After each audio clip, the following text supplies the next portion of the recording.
Hello bachcho, let's read the question. The question says grana and stoma are parts of which cell organelles? A. Mitochondria, B. Chloroplast, C. Ribosome, D. Golgi bodies. हमसे पूछा गया है कि ग्राना और stoma कौन से cell organelles के parts हैं. इस क्वेश्चन में हमारा की कॉन्सेप्ट होगा cell organelles.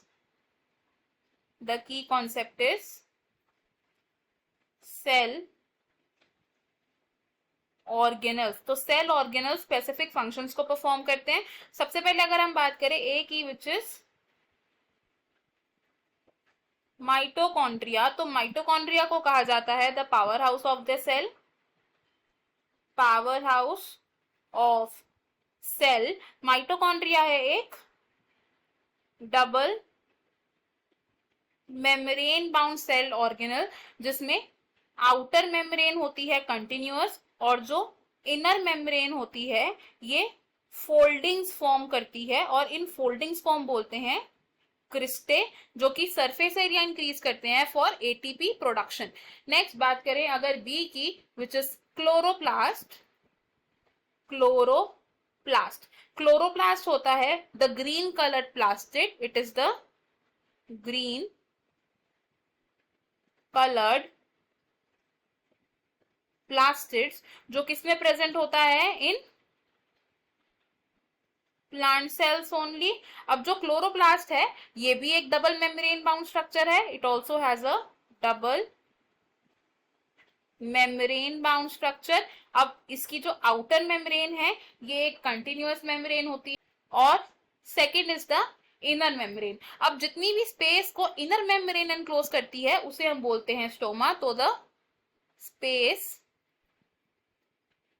Limited by inner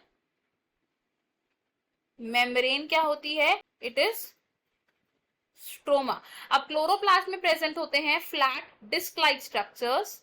flat disc like structures जिसे हम बोलते हैं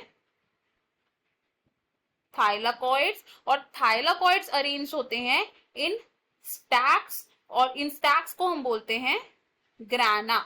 रफली क्लोरोप्लास्ट का डायग्राम अगर हम समझे तो ये क्या है, एक डबल मेम्ब्रेन बाउंड स्ट्रक्चर है. इस डबल मेम्ब्रेन बाउंड स्ट्रक्चर में this is the outer membrane and ये क्या है, ये है इनर मेम्ब्रेन. इनर मेम्ब्रेन जिस स्पेस को एनक्लोज करती है ये होता है स्ट्रोमा. अब यहां पर प्रेजेंट होते हैं फ्लैट डिस्क लाइक स्ट्रक्चर्स जो स्टैक्स की फॉर्म में अरेंज्ड होते हैं and these are connected with one another. तो एक फ्लैट डिस्क लाइक स्ट्रक्चर को हम बोलते हैं थाइलाकॉइड और थाइलाकॉइड जिन स्टैक्स में अरेंज होते हैं इन स्टैक्स को हम बोलते हैं ग्रैनम. एंड ये जो ग्राना होते हैं these are attach to one another by stroma lamellae. Next अगर बात करें ऑप्शन सी की, तो राइबोसोम्स होते हैं हमारे नॉन मेम्ब्रेनस सेल ऑर्गेनल्स, यानी कि इनकी कोई मेम्ब्रेन नहीं होती है. राइबोसोम्स का फंक्शन क्या होता है, इट इज प्रोटीन सिंथेसिस. जो राइबोसोम्स होते हैं इनकी दो सब यूनिट्स प्रेजेंट होती हैं, टू सब यूनिट्स प्रेजेंट होती हैं. वन इज द लार्जर सब unit and one is the smaller सब यूनिट. डी ऑप्शन की अगर हम बात करें, which is Golgi bodies. Golgi bodies, तो गोल्जी एपरेटस क्या है, इसमें प्रेजेंट होते हैं sac like structures which are arranged parallel to each other and in stacks को हम क्या बोलते हैं, these are called सिस्टर्ने. और गोल्जी कॉम्प्लेक्स का काम क्या होता है कि ये packaging and modification of substances का काम करता है जिन्हें की एंडोप्लाज्मिक रेटिकुलम सिंथेसाइज. तो हमने यहां से क्या कंक्लूड किया कि स्ट्रोमा और ग्राना पार्ट है क्लोरोप्लास्ट का. तो from the given options option B हो जाएगा हमारा यहाँ पर करेक्ट एंड बाकी के ऑप्शंस है हमारे रॉन्ग. इस क्वेश्चन में हमारा फाइनल आंसर ऑप्शन बी हो जाएगा. I hope you have understood it well. Best of luck. Thank you.